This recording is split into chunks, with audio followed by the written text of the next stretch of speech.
Selamat datang di channel Usia Novel 2 MP3. Sebelum lanjut, tolong luangkan waktu untuk subscribe, like, dan komen. Chapter 301. Boom. Boom. Pemotongan ketiga datang dan guncangan kuat meletus. Dari luka pertama ke luka ketiga pada saat ini, setiap pedang menebas pada Jingsai Engxian Lingyi milik Xiao Fu, nyala api akan dikeluarkan, dan ledakan keras akan terdengar. Dan ketika yang ketiga menebas Lingyi Jingsai Engxian, saya melihat bahwa Lingyi Jinsai Engxian, yang dikenakan pada Xiao Fu, mulai melemah. Lingyi Jinxian transparan pada saat ini seperti gambar buram, dan perlahan-lahan kabur, dan akhirnya menghilang. Meskipun potongan ketiga dari kandidat distrik utara diimbangi oleh Lingyi Jinxian, tetapi karena tabrakan berturut-turut dari kekuatan besar, Lingyi Jinsai Engxian ini, juga dengan cepat mencapai batas toleransinya. Semua energi habis dan memudar menjadi tak terlihat. Dengan kata lain, Xiao Fu telah kehilangan perlindungan Jingsai Engxian Lingyi, dan tidak lagi memiliki sarana untuk melawan. Perlindungan triplenya semua rusak oleh kandidat distrik utara. Namun, Xiao Fu, yang kehilangan perlindungan Lingyi Jingsai Engxian, sudah terlambat untuk terkejut dan terlalu takut untuk melihat bahwa pergerakan kandidat di distrik utara masih tidak berhenti, dan pedang itu jatuh dan memotong pedang ke Xiao Fu lagi. Potongan keempat. Serangan yang sangat kuat, serangan seperti ini yang bisa menghancurkan pakaian peri Jinxian dalam 3 serangan, sebenarnya ada serangan keempat. Anda harus tahu bahwa Ling Jingsai Engxian dapat menahan serangan prajurit di bawah Kaisar Perang, tetapi bahkan barang-barang seperti itu telah rusak oleh 3 serangan. Dengan pukulan yang begitu kuat, pihak lain masih dapat menggunakan serangan keempat. Siapa yang bisa menahan serangan seperti itu? Bahkan Kaisar juga akan memiliki ancaman besar. Dan tampaknya pihak lain tidak sesederhana 4 serangan. Aku ingin aku menghancurkan mayatmu selama 10.000 kali. Xiao Fu ingat apa yang dikatakan calon utara, pada saat itu, ia tampaknya baru mengerti arti kata-kata calon utara. Ini berarti bahwa seni bela diri yang dilakukan oleh kandidat ini di distrik utara akan mengeluarkan banyak tebasan, dapat menghancurkan orang berkeping-keping. Mungkinkah setelah pemotongan keempat, masih ada pukulan? Nah, kandidat dari distrik utara berkata, rasakan perlakuan yang dapat dinikmati prajurit kesatria. Kalimat ini berarti bahwa seni bela diri yang digunakannya dapat mengancam panglima perang. Seorang kandidat sangat kuat.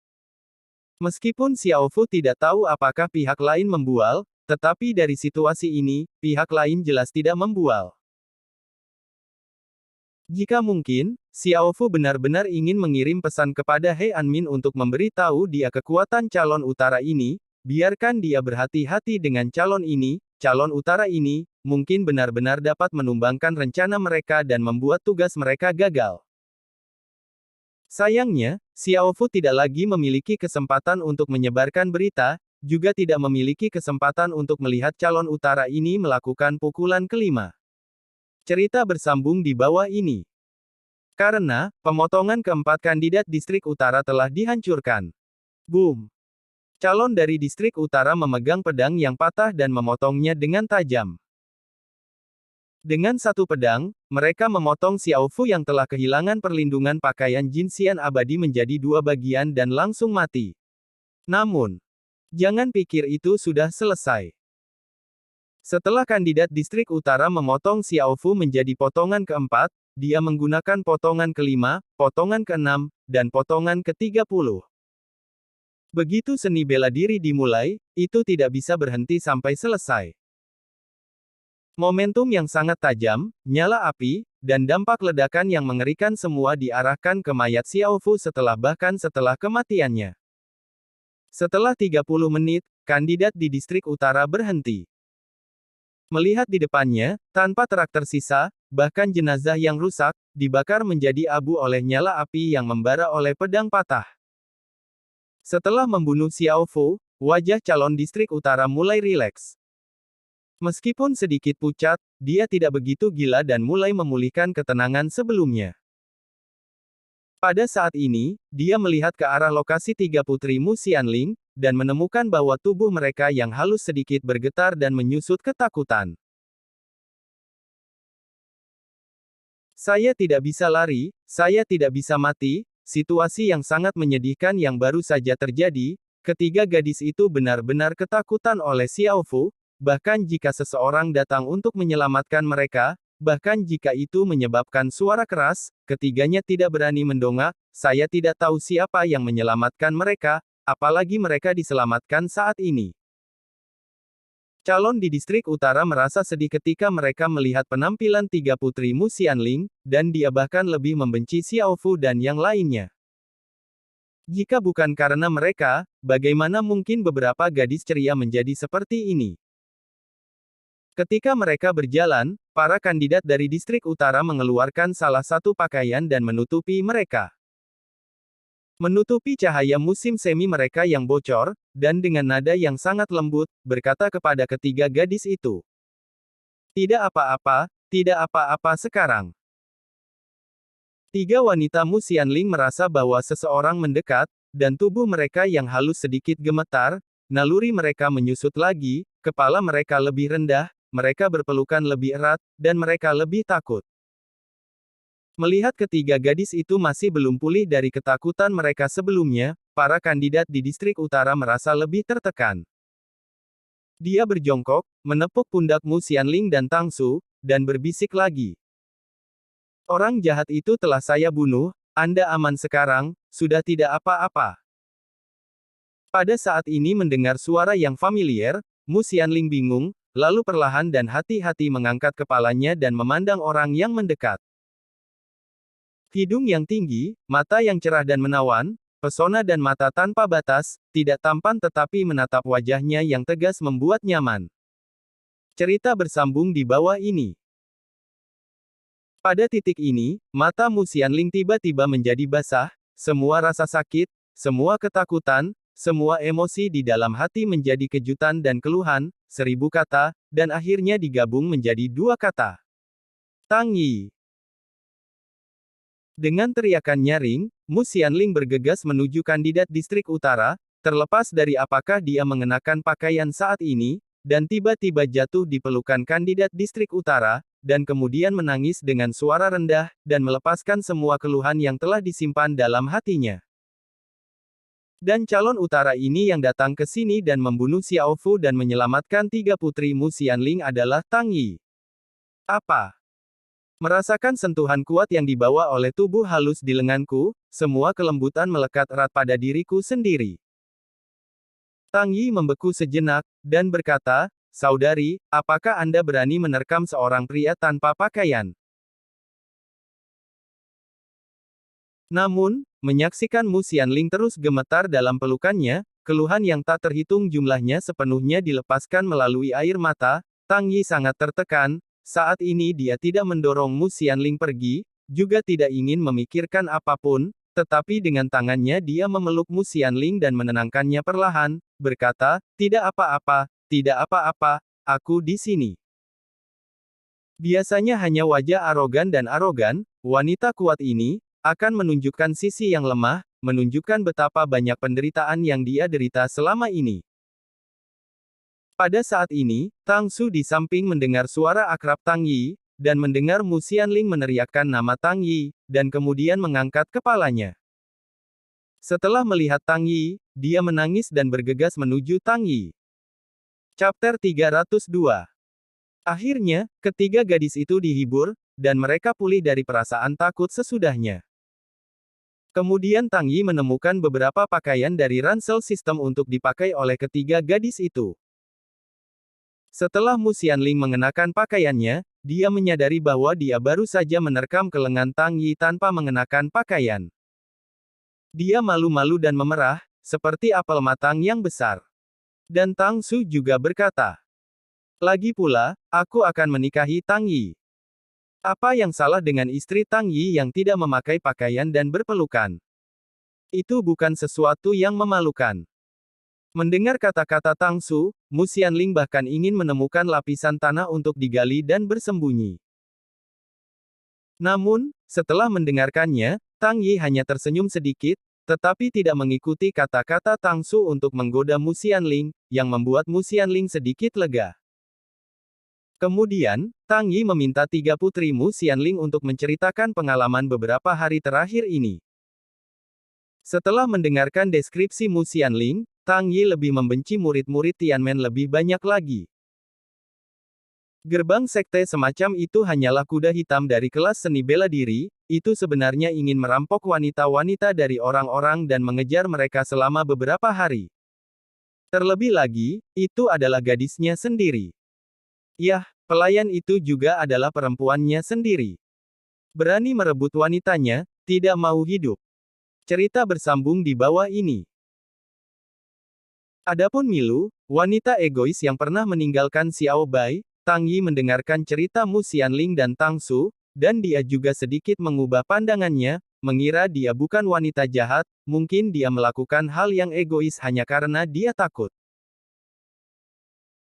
Namun, meskipun pandangannya berubah, Tang Yi tidak berniat menghubungi Milu, karena dia selalu merasa bahwa wanita ini sedikit tidak bisa ditembus, dan seorang wanita yang tidak bisa melihat melalui itu, di mata Tang Yi, lebih mengerikan daripada prajurit kuat.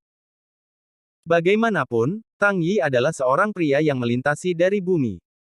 Betapa mengerikannya para wanita, tetapi dia memiliki pemahaman yang mendalam.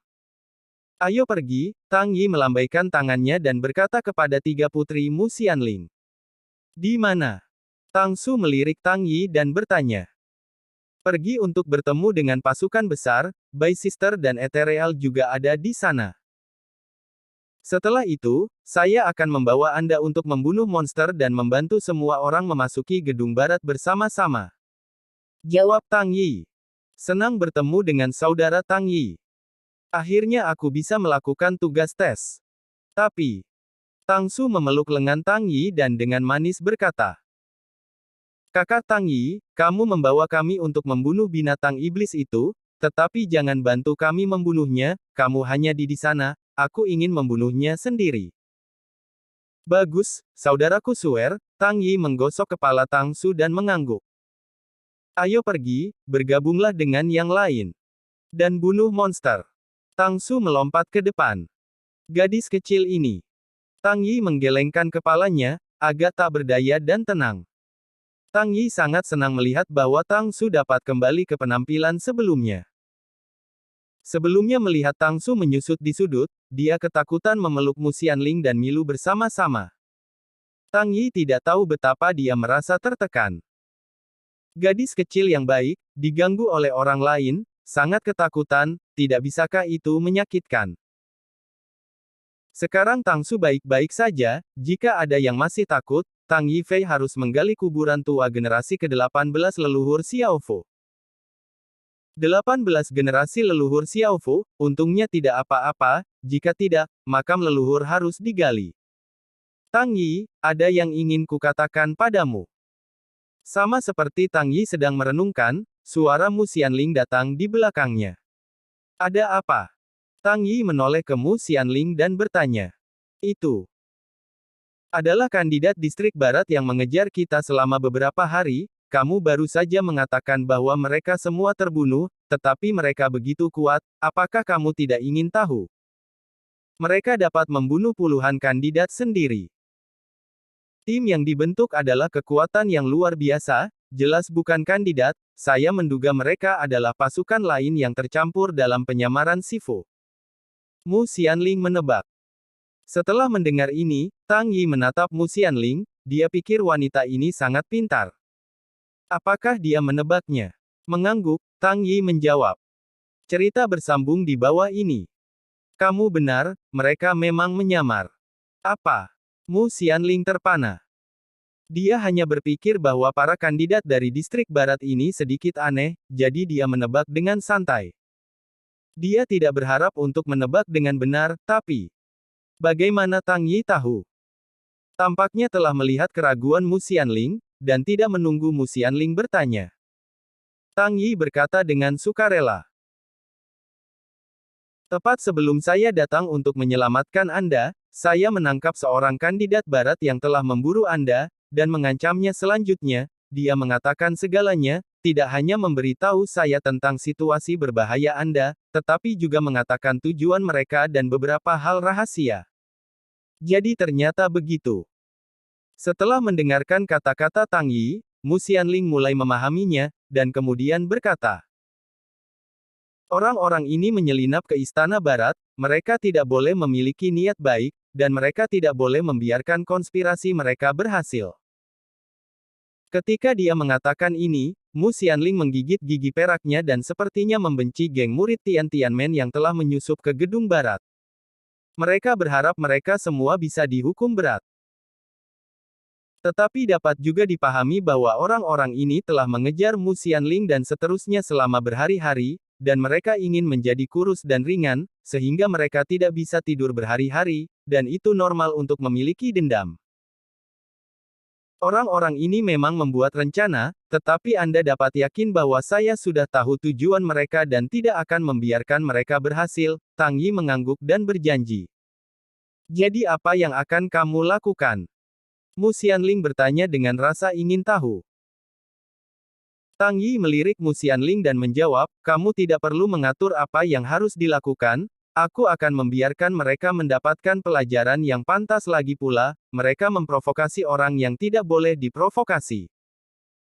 Dalam beberapa hari, Anda akan membunuh monster dengan Tang Su dan menyelesaikan misi yang dikeluarkan oleh Sifu. Jangan memperhatikan masalah ini. Oh, oke. Mendengar Tang Yi mengatakan ini, Mu Xianling mengangguk dan tidak bertanya lagi. Waktu berlalu dengan cepat. Setelah Tang Yi membawa Mu Xianling dan yang lainnya kembali, dia memimpin para kandidat dari distrik utara untuk bertarung di Tanah Suci Xiaoji.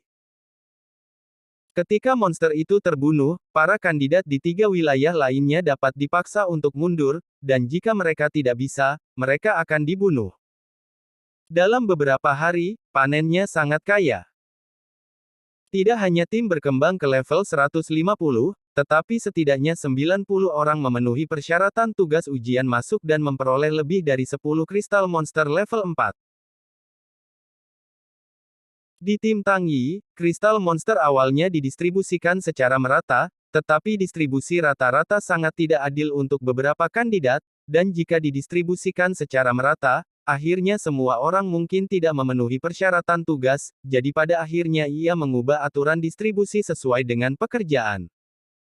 Cerita bersambung di bawah ini. Siapapun yang berkontribusi banyak dan yang memiliki kekuatan terkuat akan dapat memperoleh lebih banyak kristal monster dan binatang buas, yang lebih lemah hanya bisa minta maaf. Dan peran Tang Yi dalam tim juga telah berubah dari pelaksana awal menjadi penyelamat. Dia tidak mengambil tindakan, hanya bertanggung jawab untuk melindungi keselamatan para kandidat di distrik utara, dan membiarkan para kandidat di distrik utara mengambil tindakan. Terkadang menghadapi monster tingkat kelima yang sengit, dia hanya datang untuk menyelesaikannya. Tentu saja, monster yang ditangani Tang Yi, kristal monster hanya milik Tang Yi, dan tidak akan dibagikan. Semua orang juga setuju pada aturan ini. Dengan cara ini, waktu berlalu, dan semua orang membunuh monster dengan tertib, dan memasuki hari terakhir ujian masuk, yang merupakan hari ke-7. Pada hari terakhir ini, Tang Yi menghilang, dan tidak ada yang tahu kemana dia pergi, hanya mendengar bahwa dia akan melakukan hal penting. Chapter 303. Istana Pinggong, Suangyong Square. Hari ini adalah hari terakhir ujian masuk. Semua orang telah melihat begitu banyak kandidat luar biasa melalui ilusi. Sekarang, mari kita buka pertandingan terakhir dan tebak siapa yang merupakan kandidat terbaik untuk ujian masuk tahun ini. Gong Liansheng berkata, sekali lagi mengeluarkan kertas putih yang aneh, dan kemudian melemparkannya ke udara. Setelah kertas putih tunggal ini melayang di udara, Gong Liansheng berkata lagi, mengingat beberapa pena tua dan pemeriksa baru tidak memahami aturan permainan ini, saya akan mengulangi aturan permainan kedua ini. Ada 2 metode taruhan dalam permainan judi kedua ini. Yang pertama adalah 10 dalam ujian masuk. Siapapun yang ke-10 dalam ujian masuk akan bertaruh pada taruhannya dan peluangnya 1 untuk 1. Jenis kedua adalah yang teratas dalam daftar judi.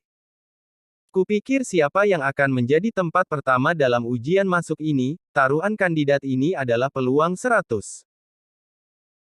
Nyatakan bahwa taruhan yang ditempatkan pada jenis metode perjudian pertama tidak dapat ditempatkan pada jenis kedua, keduanya hanya dapat memilih satu untuk dimainkan. Oke, ini aturannya. Mari kita mulai taruhan kedua.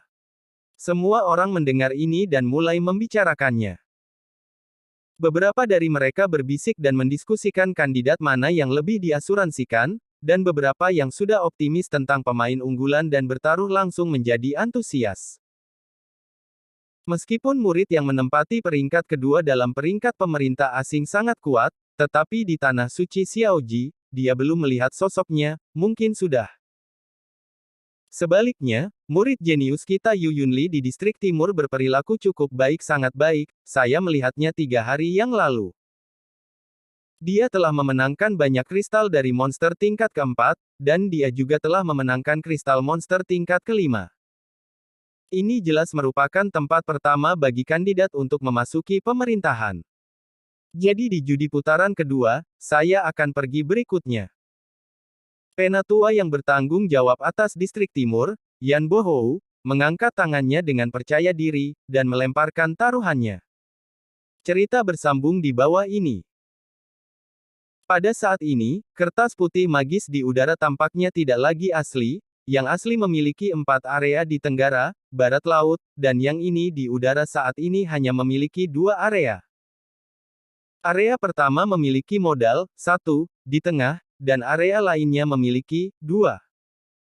Satu mewakili jenis perjudian pertama, dan yang kedua mewakili jenis perjudian kedua. Yan Bohou ingin bertaruh bahwa Yu Yunli adalah yang pertama dalam ujian masuk, dan itulah metode kedua dari perjudian. Karena itu, taruhannya juga terbang ke area 2. Seperti taruhan pertama, ketika taruhan Yan Bohou memasuki area 2, taruhan itu dilebur, dan kemudian sebuah lingkaran muncul di kertas putih ajaib. Setengah lingkaran adalah Yu Yunli 3. Paruh kedua kata itu adalah nama Yan Bohou dan angka 5. Ini berarti bahwa Yan Bohou telah menempatkan 5 taruhan pada Yu Fuli, membeli Yu Fuli akan menjadi individu pertama dalam ujian masuk tahun ini. Ini mirip dengan game pertama, kecuali area diganti oleh individu. Penatua Yan Bohou benar-benar percaya diri, oke, maka saya juga meninggalkan Yu Xuanli, dan menyerahkan hidup saya dengan pria itu, saya sangat optimis tentang dia tahun ini. Oh, Yu Yunli.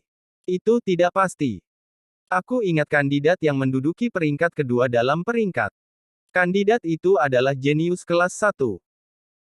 Jika aku tahu siapa orang ini, aku tentunya semua tabungannya akan digunakan untuk bertaruh padanya untuk mendapatkan tempat pertama. Adapun untuk sekarang, aku jujur memainkan jenis judi pertama, 5 not Yu Xuanli masuk 10 besar. Haha, Iron tua, kamu benar-benar perhitungan yang bagus. Memang, gameplay kedua terlalu berisiko jika game berikutnya dibiarkan. Lagi pula, ada ancaman, dan ini adalah jenis asuransi pertama. Saya juga membuat 5 catatan untuk 10 pertama. Aku juga Yu Lili 5 taruhan, bertaruh 10 besar. Saya juga. Hei, aku bilang kalian semua membeli Yu Yunli. Jika dia tidak bisa masuk 10 besar, akankah dia mengubah air? Kapalmu terlalu berat. Aku masih membeli Heng Yuan di distrik barat. Kekuatannya tidak buruk. Saya pikir Wang Feixiang di distrik selatan baik, dan 10 besar Wang Feixiang dalam 3 taruhan. 10 nota Heng Yuan 4 not. Melihat penatua Yan Bohou, orang yang bertanggung jawab di distrik timur, bertaruh, yang lain juga mulai bertaruh. Beberapa dari mereka, seperti penatua Yan Bohou, bermain di bawah Yu Yuli di distrik timur. Beberapa melihat ke belakang layar roh ilusi dan merasa bahwa kandidat dari daerah lain baik, dan mereka dari daerah lain. Bahkan ada lebih tua yang lebih berhati-hati dan pemilik aula yang tidak berani menentukan pemenang pertama, dan menempatkan beberapa kandidat potensial 10 besar. Tentu saja, risiko berjudi jenis kedua terlalu besar. Tempat pertama terlalu sulit untuk dikatakan. Kemungkinannya sangat rendah. Meskipun Yu Yunli sangat populer saat ini, jangan lupa bahwa yang lain telah memasuki tempat kedua dalam peringkat Sifu kandidat terkenal bahkan lebih kuat dari Yu Fuli. Cerita bersambung di bawah ini. Orang ini tidak muncul, siapa yang tahu siapa yang akan menjadi yang pertama. Terlebih lagi, siapa yang tahu jika akan ada kuda hitam dan mengambil tempat pertama. Dalam ujian masuk, situasi apapun bisa terjadi. Jadi ini bukan genggaman sepenuhnya, dan hanya sedikit orang yang akan bermain berjudi jenis kedua. Metode perjudian pertama adalah memilih 10 besar dari ujian masuk. Metode ini jauh lebih aman selama Anda telah melihat gambar dari kekuatan layar sihir, Anda telah melihat para kandidat. Kinerja, semua orang kurang lebih akan memiliki pilihan, dan tahu siapa yang memiliki kesempatan untuk masuk 10 besar. Selain itu, bukankah Yu Yunli menjadi pusat perhatian? Saya tidak tahu apakah dia yang pertama, tetapi selalu mungkin untuk masuk 10 besar. Jadi semua orang memilih metode perjudian pertama, dan kebanyakan dari mereka bertaruh pada Yu Sunli. Jika seorang kandidat jenius seperti dia tidak berhasil masuk dalam 10 besar, kandidat mana yang bisa masuk dalam 10 besar? Dengan lapisan kondisi ini, metode perjudian pertama lebih aman. Namun, jenis perjudian pertama adalah aman dan terjamin, kemungkinannya hanya 1 untuk 1, dan semakin banyak Anda membeli, semakin banyak. Dan tingkat resikonya relatif terhadap jenis perjudian kedua, meskipun Anda telah melihat kinerja ilusi tirai, tetapi video yang Anda lihat detik sebelumnya, dan detik berikutnya. Siapa yang tahu itu benar? Yu Yunli sangat kuat, tetapi siapa yang yakin bahwa dia tidak akan dikepung oleh beberapa monster level 5? Apa yang harus saya lakukan ketika saya mati? Tidak ada metode menang untuk judi. Visi, tekad, dan keberuntungan adalah kondisi yang diperlukan. Dan keberuntungan adalah prioritas utama dalam perjudian. Menang atau kalah, itu tergantung pada keberuntungan. Setelah beberapa saat, semua orang hampir selesai bertaruh. Para kepala distrik, pemeriksa, dan pejabat senior rumah ke-8 pemerintah luar semua bertaruh. Hanya orang-orang di Diao dan distrik utara belum bertaruh. Penatualu, mengapa kamu masih tidak bertaruh? Bagaimana? Tidak yakin tentang calon utaramu?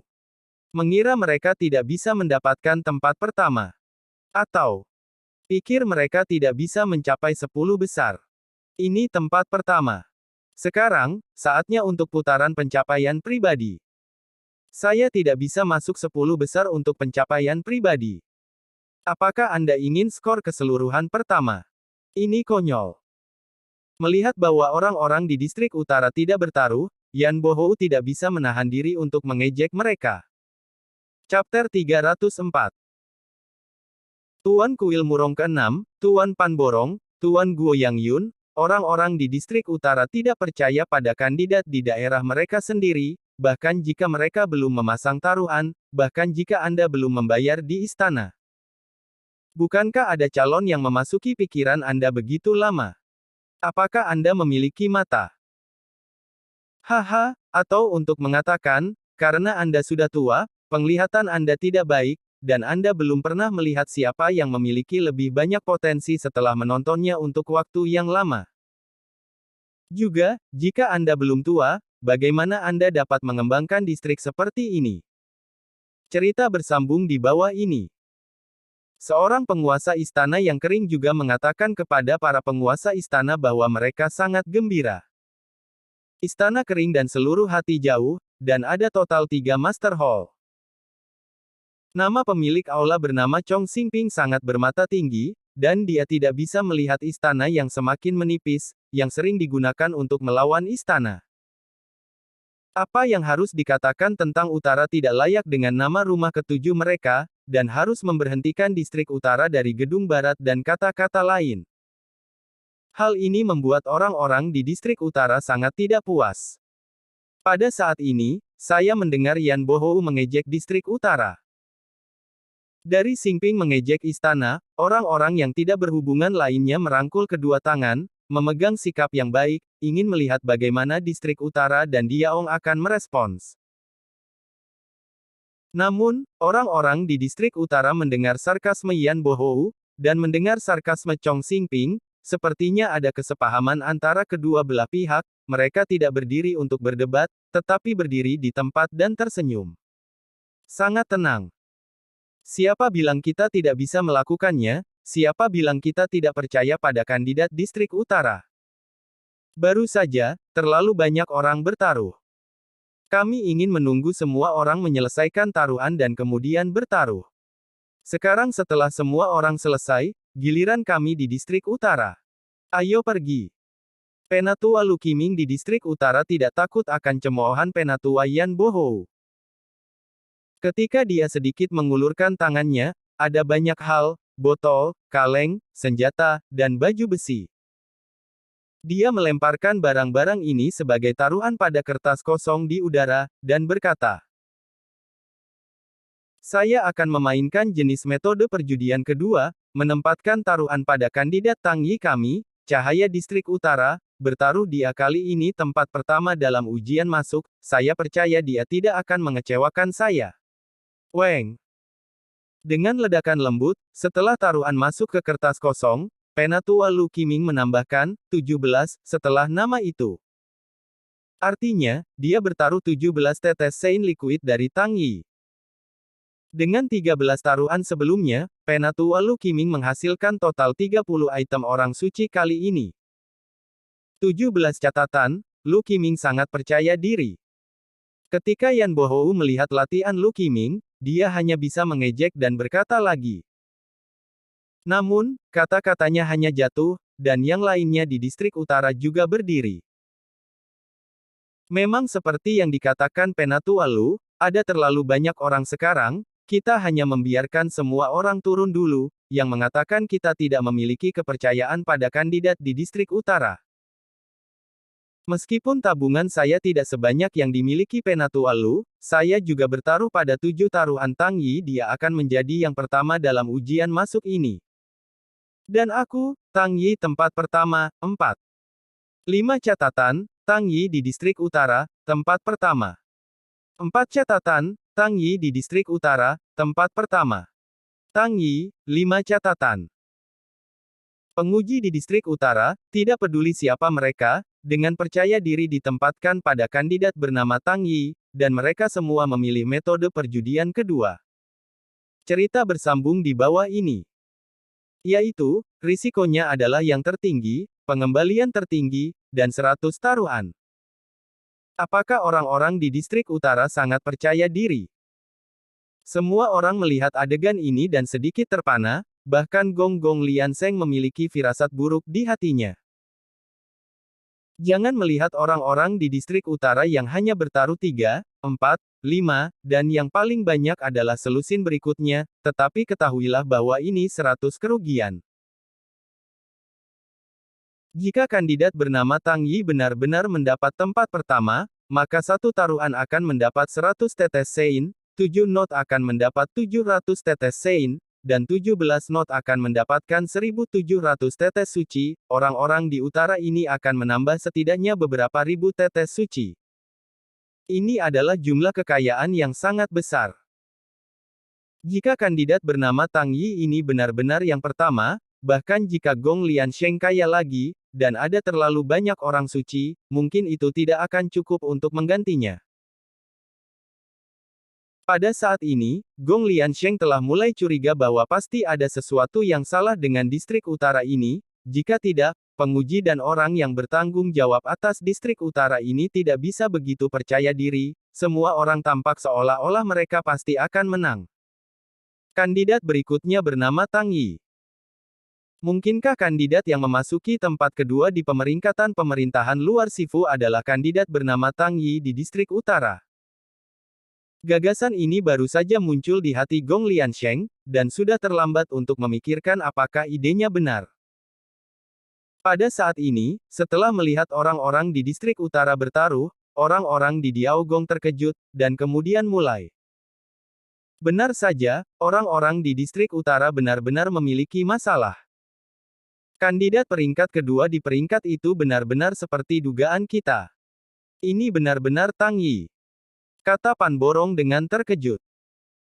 Melihat bahwa orang-orang di distrik utara menaruh semua taruhan mereka pada Tang Yi, dan mereka juga bertaruh pada permainan dengan risiko tertinggi. Tang Yi adalah tempat pertama dalam ujian masuk ini. Semua tuan meyakini tebakan sebelumnya. Alasan mengapa mereka enggan bertaruh adalah karena mereka ingin melihat bagaimana orang-orang di distrik utara akan bertaruh. Mereka tidak berharap bahwa mereka akan bertaruh pada Tang Yi seperti yang mereka harapkan. Ini mengkonfirmasi dugaan yang mereka buat setelah mereka mendapat berita dari Penatua Wan Sibo. Cepat, semua orang bertaruh dengan cepat, berapa taruhan, atau biarkan utusan khusus Gong merespons terlambat, kita tidak bisa bertaruh. Murong Liu tiba-tiba cemas. Orang-orang Dui Gong mendengar kata-kata dan tiba-tiba mulai menembak satu demi satu, dan semua orang tampak tidak sabar. Sebenarnya, kita sama dengan Penatua Lu di distrik utara. Ada terlalu banyak orang sekarang, jadi aku ingin menunggu semua orang bertaruh pada kita karena kita hanya dibiarkan sekarang.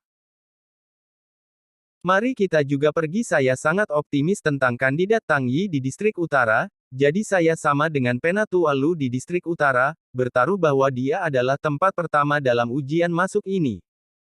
20 catatan. Murong Liu berkata di samping bahwa tangannya telah melemparkan taruhannya pada kertas putih ajaib.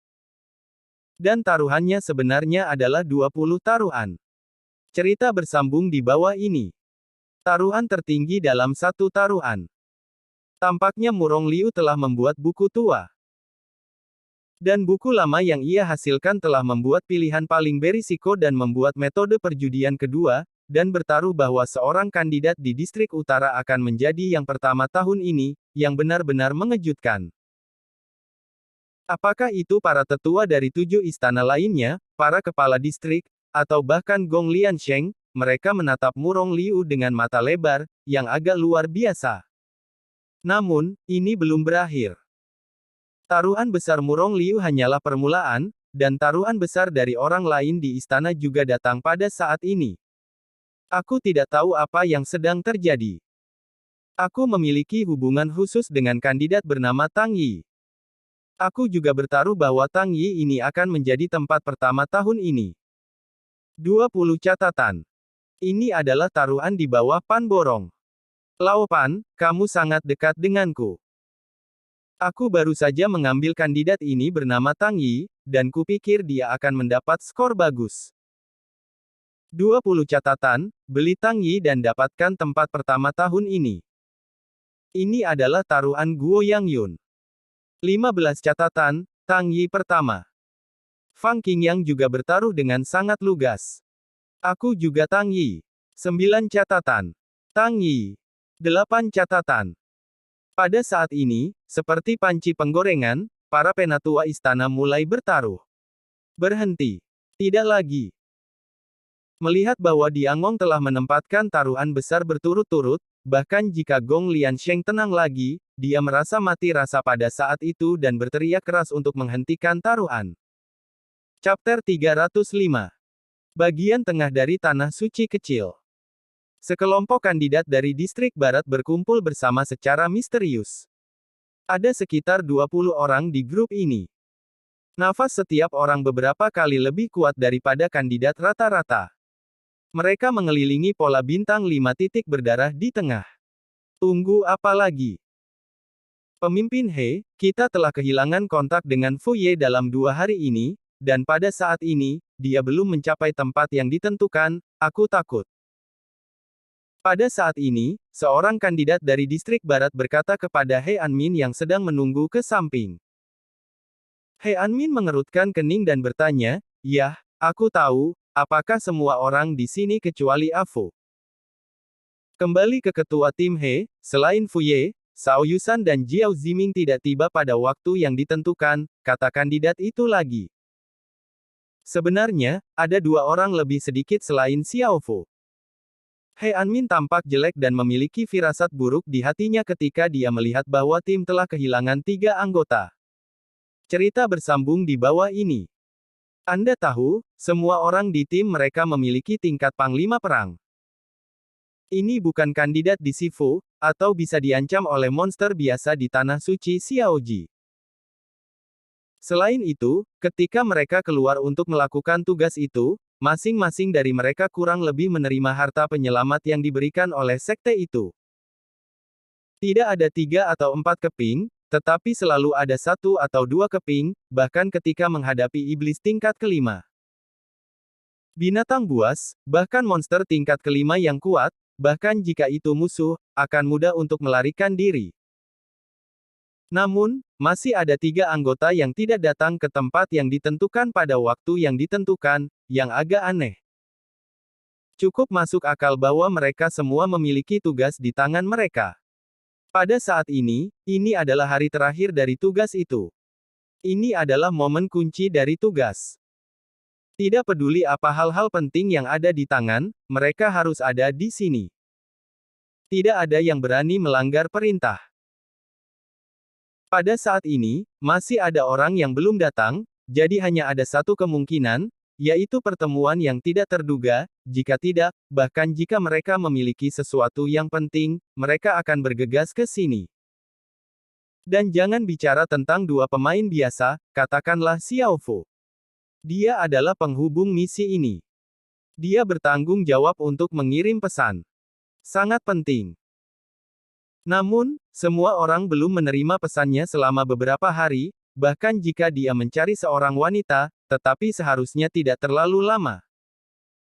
Semua jenis situasi aneh dapat dilihat, ketiga orang ini seharusnya mengalami yang tidak terduga. He Anmin ingat bahwa ketika Xiaofu bertemu dengannya untuk terakhir kalinya, dia sepertinya mencari seorang wanita. Dan sepertinya dia pergi bersama Zhao Yusan dan Jiao Ziming. Xiaofu mengatakan bahwa Zhao Yusan dan Jiao Ziming menemukan beberapa wanita cantik, dan kemudian pergi. Namun, pada saat itu, ketiganya menghilang pada saat yang sama, dan itu pasti ada hubungannya dengan wanita-wanita cantik itu. Tapi, pada saat ini, peristiwa besar sudah dekat, dan ini sudah menjadi hari terakhir ujian masuk bahkan jika He Anmin merasa ada sesuatu yang salah, dia tidak punya waktu untuk mencari tahu mengapa Xiaofu dan yang lainnya menghilang. Ketiganya bukan apa-apa. Tidak ada selain darah Roh Kudus yang penting. Pemimpin He, apakah kamu ingin menunggu mereka lagi? Mungkin ada yang tertunda, kandidat dari distrik barat bertanya. Tidak, mari kita mulai, mereka seharusnya tidak datang. He Anmin melambaikan tangannya dan berkata. Iya. Calon distrik barat mendengar kata-kata dan harus menjawab. Segera setelah itu, He Anmin melirik pola bintang berujung 5 di tanah dan berkata, oke, kita tidak akan menunggu lebih lama lagi. Belakangan ini banyak pertempuran, atmosfer berdarah Tanah Suci Xiaoji sudah cukup kuat, dan sekarang tanda altar telah muncul. Sekarang, selama kita berkorban dengan darah, kita bisa membiarkannya terbuka. He Anmin berteriak dan mengulurkan jari-jari tangan kanannya sedikit. Kemudian dia dengan lembut memotong tangan kiri dengan senjata tajam dan berkata, Roh Kudus yang agung, orang-orangmu datang untuk melihatmu, silakan keluar dan melihatmu. Engah. Setetes darah merah cerah menetes dari jari He Anmin. Yang lain melihat He Anmin memotong jarinya dan mengeluarkan darah untuk pengorbanan, dan mereka juga mulai memegang senjata tajam dan memotong jari mereka sendiri. Ketika semua murid Tianmen dikelilingi oleh pola bintang berujung 5 menumpahkan darah, saya melihat bahwa pada saat ini, pola bintang berujung 5 di tanah tiba-tiba menyala, memancarkan cahaya yang menyilaukan. Lalu, 5 sudut dari titik pola bintang 5, setiap sudutnya menghasilkan cahaya putih. 5 lampu putih berkumpul di udara untuk membentuk bola cahaya, dan dari bola cahaya ini, cahaya kuning lainnya dipancarkan, yang sepenuhnya menyelimuti tanah tempat pola bintang berujung 5 berada. Pada saat ini, getarannya bergetar dan suara gemuruh. Tampaknya gempa itu sama dan membuat semua orang bergetar. Kakak-kakak. Gemuruh. Tanah itu retak, tanahnya terguling, dan di tanah tempat pola bintang berujung 5 itu, sesuatu tiba-tiba keluar dari tanah. Setelah beberapa saat, benda setinggi 7 hingga 8 meter dan lebarnya lebih dari 5 meter muncul dari tanah, tetapi karena cahaya kuning, aku hanya bisa samar-samar melihat beberapa bayangan, tetapi aku tidak bisa melihat apa yang ada di dalamnya. Ketika semua ini dibor keluar dari lumpur, semua penglihatan menghilang, dan lampu kuning yang setengah kosong menghilang. Dan hal-hal yang muncul di depan mereka hanya dilihat oleh semua orang. Itu sebenarnya adalah salib yang sangat besar. Itu adalah salib besar yang ditutupi dengan prasasti yang tak terhitung jumlahnya dan diukir dengan simbol-simbol misterius pada salib besar. Ada juga raksasa dengan buah merah dan rambut putih. Raksasa itu tidak nafas, matanya tertutup, wajahnya kuning, kulitnya tipis, rambut putihnya pucat, dan tubuhnya penuh bekas luka, kelihatan sangat menyedihkan, tetapi tidak ada kerusakan. Tampaknya salib telah terkubur dalam-dalam di tanah selama bertahun-tahun, seluruh salib besar dan raksasa yang dipakukan padanya dipenuhi dengan nafas bertahun-tahun, apakah itu salib atau raksasa, penuh dengan jejak waktu berlalu. Dan di dada raksasa itu, di mana lampu merah berkedip-kedip, memantul ke sana kemari, sangat aneh. Jika Anda melihat lebih dekat, Anda dapat melihat bahwa meskipun raksasa itu kehabisan napas, jantung masih berdetak perlahan di dada, dan ada jejak darah yang mengalir bolak-balik di jantung, memancarkan cahaya yang bercahaya, menjaga jantung daya hidup. Lampu merah yang aneh dipancarkan dari darah ini. Sudah mati selama bertahun-tahun, tetapi jantungnya hidup, terlihat keren dan mendesing, sangat aneh. Melihat darah mengalir di jantung raksasa, He Anmin menunjukkan ekspresi bahagia dan berkata, "Ini adalah orang suci di zaman kuno.